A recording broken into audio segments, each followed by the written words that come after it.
اعوذ باللہ من الشیطان الرجیم بسم اللہ الرحمن الرحیم وقال اللہ تعالی فی القرآن المجید ان الصلاۃ تنہی عن الفحشاء والمنکر، بے شک نماز منع کرتی ہے بے حیائی اور بری بات سے۔ صدق اللہ العظیم۔ گناہ ایک زہر ہے، جب زہر بندے کے اندر جائے تو بندے کو سکون نہیں ملے گا۔ اسی طرح جو گناہ کرے گا اس کو بھی چین نصیب نہیں ہو سکتا۔ تو گناہ کر کے اگر دنیا میں چین نہیں ملتا تو قبر اور حشر میں کیسے سکون ملے گا؟ اگر دنیا، قبر اور حشر میں سکون چاہتے ہو تو گناہوں سے پرہیز کرو۔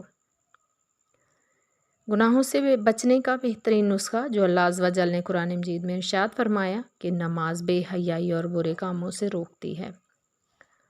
کچھ افراد کہتے ہیں کہ فلاں بندہ نماز بھی پڑھتا ہے اور برائیاں بھی کرتا ہے، کیا فائدہ اس کی نماز کا؟ تو پیارے بہن بھائیوں، جو ایسی بات کرتا ہے وہ اللہ عز و جل کے نسخہ پر اعتراض کر رہا ہے، حالانکہ ہماری سوچ غلط ہو سکتی ہے، اللہ عز و جل کا فرمان غلط نہیں ہو سکتا۔ اگر ایک بندہ نماز شروع کر دیتا ہے، ہم چاہتے ہیں کہ فوراً یہ ولی اللہ بن جائے۔ بھائی اس نماز پڑھنے دو، اس نمازی کو نماز پڑھنے دو، ایک نہ ایک دن نماز اس کو برائیوں سے ضرور روک دے گی۔ اور دوسری بات یہ ہے کہ یہ کبھی نہ کہو کہ تیری نماز کا کیا فائدہ، تو نمازیں بھی پڑھتا ہے اور برائی بھی کرتا ہے، ایسی نماز کا کوئی فائدہ نہیں۔ لہٰذا نماز ہی چھوڑ دو، بلکہ اس کو اس انداز میں سمجھاؤ کہ تو نماز پڑھتا ہے، مجھے بہت اچھا لگتا ہے، اگر اس برائی کو بھی چھوڑ دے تو نور علی نور ہو جائے گا، یعنی اس کو نماز سے نہ روکو بلکہ برائی سے روکو۔ ایک بزرگ سے پوچھا گیا کہ صاحب، ایک بندہ نماز بھی پڑھتا ہے، چوری بھی کرتا ہے اور دیگر گناہ بھی کرتا ہے، ایسے بندے کے بارے میں کیا حکم ہے؟ ان بزرگ نے بڑی کمال کی بات فرمائی کہ ایسا بندہ قیامت کے روز چوروں کی صف میں تو کھڑا ہوگا مگر بے نمازیوں کی صف میں کھڑا نہیں ہوگا، کیونکہ اس نے نماز تو ادا کی ہوئی تھی۔ ایک صحابی رضی اللہ تعالیٰ عنہ نماز ادا کر کے فارغ ہوئے تو نبی پاک صلی اللہ علیہ وآلہ وسلم نے ارشاد فرمایا، اے میرے صحابی رضی اللہ تعالیٰ عنہ، نماز پڑھو، تمہاری نماز نہیں ہوئی۔ انہوں نے پھر دوسری مرتبہ نماز پڑھی، سرکار صلی اللہ علیہ وآلہ وسلم نے پھر ارشاد فرمایا، نماز پڑھو، تیری نماز نہیں ہوئی۔ انہوں نے پھر تیسری مرتبہ نماز پڑھی، پیارے آقا صلی اللہ علیہ وآلہ وسلم نے پھر ارشاد فرمایا، نماز پڑھو، تیری نماز نہیں ہوئی۔ وہ عرض کرنے لگے، یا رسول اللہ صلی اللہ علیہ وآلہ وسلم، آپ یہ ارشاد فرمائیے، نماز کیوں نہیں قبول ہو رہی؟ تو پیارے آقا صلی اللہ علیہ وآلہ وسلم نے ارشاد فرمایا کہ تم نماز کے مسائل کا خیال نہیں رکھتے۔ یاد رکھ، اگر ایسی حالت میں تجھے موت آ جاتی تو تو نے دوزخ میں جانا تھا۔ اللہ عز و جل ہم سب کو محفوظ رکھے اور درست طریقے سے نماز ادا کرنے کی توفیق عطا فرمائے۔ صحابہ کرام علیہم الرضوان کے بارے میں بدگمانی نہیں کرنی چاہیے، بلکہ یہ سمجھو کہ ہمارے سمجھانے کے لیے تھا۔ میرے دل میں خواہش ہے کہ نماز کے مسائل بھی عرض کر دیے جائیں تاکہ ہم اپنی نماز کو خود ہی درست کر لیں اور یہ عام فہم زبان میں ہوں تاکہ عوام الناس کے لیے بھی آسان ہو جائے۔ اس سلسلے میں سب سے پہلے نماز کی شرائط بیان کی جائیں گی۔ کسی بھی کام کرنے کے لیے جن اشیاء کی موجودگی پہلے ضروری ہوتی ہے ان کو شرائط کہا جاتا ہے۔ جیسے حج کرنے کے لیے پاسپورٹ کا ہونا ضروری ہے، اس کے بغیر ہم حج نہیں کر سکتے تو ہم کہیں گے کہ پاسپورٹ کا ہونا حج کے لیے شرط ہے۔ اسی طرح حج کے لیے شرط ہوا، اس طرح گاڑی چلانے کے لیے ایندھن کا ہونا ضروری ہے، بغیر ایندھن گاڑی نہیں چل سکتی، تو ایندھن کا ہونا گاڑی چلانے کے لیے شرط ہوا۔ بالکل اسی طرح ہم نماز ادا کرنا چاہتے ہیں تو نماز ادا کرنے کے لیے جن چیزوں کی ضرورت ہوگی، یعنی جن کے بغیر نماز نہیں ہو سکتی، ان کو نماز کی شرائط کہا جائے گا، اور وہ یہ ہیں: نمبر 1 طہارت، نمبر 2 سطر کا ڈھانپنا، نمبر 3 وقت کا پہچاننا، نمبر 4 استقبال قبلہ، نمبر 5 نیت کرنا، اور نمبر 6 تکبیر تحریمیہ کہنا۔ طہارت، اس سے مراد پاکیزگی ہے۔ قرآن مجید فرقان حمید میں اللہ عز و جل نے ارشاد فرمایا، ان اللہ یحب التوابین و یحب المتطہرین، بے شک اللہ پسند کرتا ہے بہت توبہ کرنے والوں کو اور پسند رکھتا ہے ستھروں کو۔ حدیث مبارکہ میں ارشاد ہوتا ہے کہ الطہور شطر الایمان، پاکیزگی آدھا ایمان ہے۔ اس سے خود ہی اندازہ لگا لیں کہ پاکیزگی کی کس قدر ضروری ہے، لہٰذا ہمیں ہر وقت پاک رہنا چاہیے۔ ساتھ افسوس کہ آج کسی نے نماز کا کہا جاتا ہے تو اکثر یہ جواب دیتے ہیں کہ ہمارے کپڑے پاک نہیں۔ مجھے یہ سن کر بڑا دکھ ہوتا ہے کہ نماز پڑھنا نہ پڑھنا بعد کی بات ہے، انسان کو یہ تو معلوم ہونا چاہیے کہ اس کی موت کب آ جائے۔ اللہ عز و جل نہ کرے اگر ناپاک حالت میں مر گیا تو کیا بنے گا۔ پیارے بھائی بہنوں، حدیث مبارکہ میں ہے کہ نبی پاک صلی اللہ علیہ وآلہ وسلم ایک مرتبہ قبرستان کے قریب سے گزر رہے تھے کہ آپ صلی اللہ علیہ وآلہ وسلم کی سواری اچھلنے لگی۔ پیارے آقا صلی اللہ علیہ وآلہ وسلم نے اپنی سواری کو روکا، نیچے اترے اور دو قبروں کے درمیان جلوہ افروز ہوئے۔ ارشاد فرمایا، اے میرے صحابہ رضی اللہ تعالیٰ عنہ، سبز شاخ لاؤ۔ صحابہ کرام علیہم رضوان نے ایک کھجور کے درخت کی سبز شاخ خدمت اقدس میں پیش کی۔ نبی پاک صلی اللہ علیہ وآلہ وسلم نے اس کو درمیان میں رکھا، درمیان سے چیرا، ایک حصہ ایک قبر پر اور دوسرا حصہ دوسری قبر پر رکھ دیا۔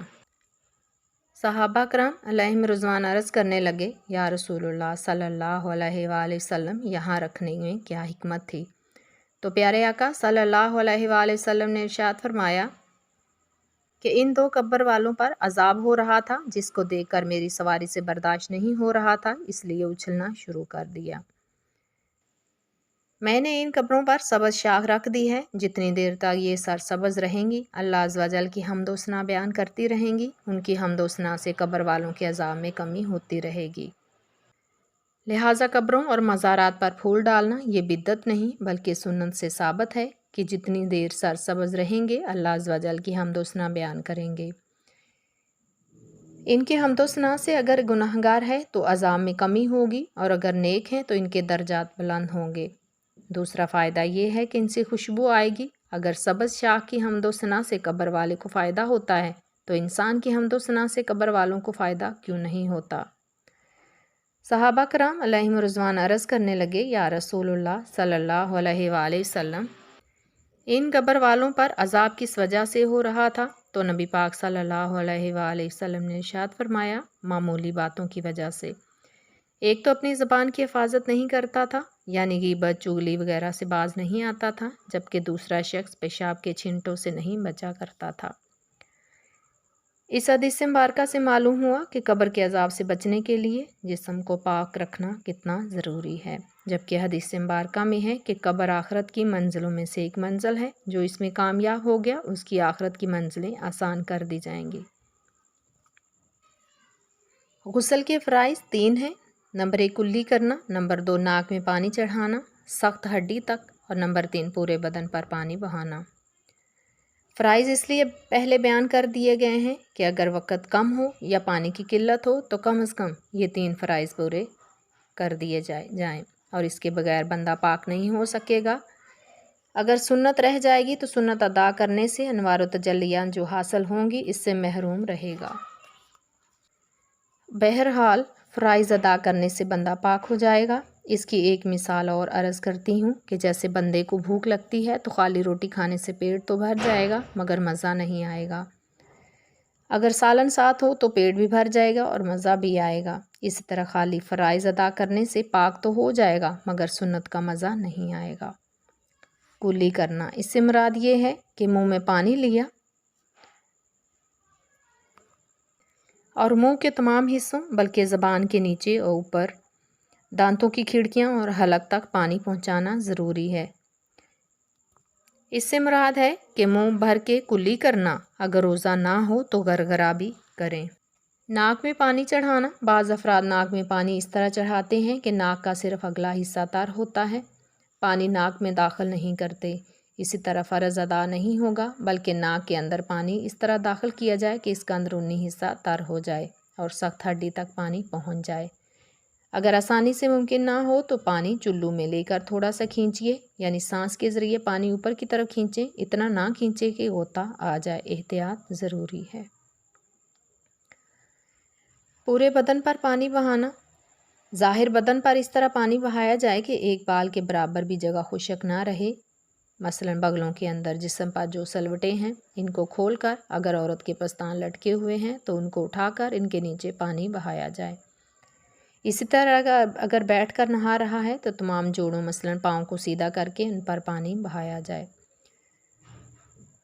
جو عورتیں نیل پالش کا استعمال کرتی ہیں اس کو اتار کر غسل کریں، اس لیے کہ نیل پالش رنگ کی ایک قسم ہے جو کہ ناخنوں پر ایک تہ جما دیتی ہیں جس سے پانی ناخنوں تک نہیں پہنچ پاتا۔ اس طرح نہ غسل ہوگا اور نہ وضو، بلکہ اگر ناخنوں کے علاوہ جسم کے کسی حصے پر بھی نیل پالش یا رنگ یا ایسا لوشن لگا ہے جس سے پانی جلد تک نہیں پہنچتا تو ان کو اتارنا ضروری ہے۔ پیارے بھائی بہنوں، اب غسل کا مصنون طریقہ میں آپ کو بتائے دیتی ہوں۔ غسل خانے میں داخل ہوتے وقت بایاں پاؤں اندر داخل کریں، دل میں بسم اللہ شریف پڑھ کر کپڑے اتاریں۔ غسل خانے میں بلند آواز سے بولنا، زبان سے کلمہ شریف یا آیات قرآنیہ تلاوت کرنا منع ہے۔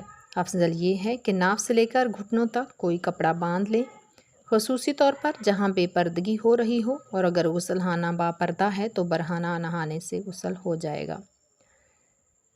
سب سے پہلے اپنے دونوں ہاتھوں کو دھوئیں، کیونکہ نبی پاک صلی اللہ علیہ وآلہ وسلم نے ارشاد فرمایا کہ جب تم سو کر اٹھو تو بغیر ہاتھ دھوئے کسی برتن میں داخل نہ کرو، کیونکہ تمہیں کیا معلوم کہ تیرے ہاتھ نے رات کہاں بسر کی ہے۔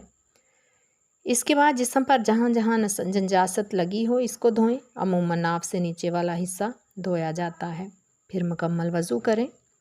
اگر کچی جگہ ہے یا ایسی جگہ جہاں پانی بہتا نہیں بلکہ کھڑا رہتا ہے تو وہاں پاؤں آخر میں دھوئیں، پھر دائیں اور بائیں طرف اور پھر سر پر پانی ڈال کر اچھی طرح سے ملیں۔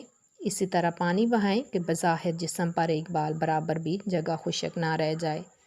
اگر آپ کا وضو نہ ٹوٹا ہو تو اس وضو سے آپ نماز بھی ادا کر سکتے ہیں۔ اگر دوبارہ وضو کر لیں تو نور علی نور ہو جائے گا۔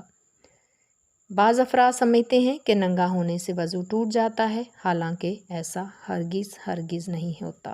وما علینا الا البلاغ۔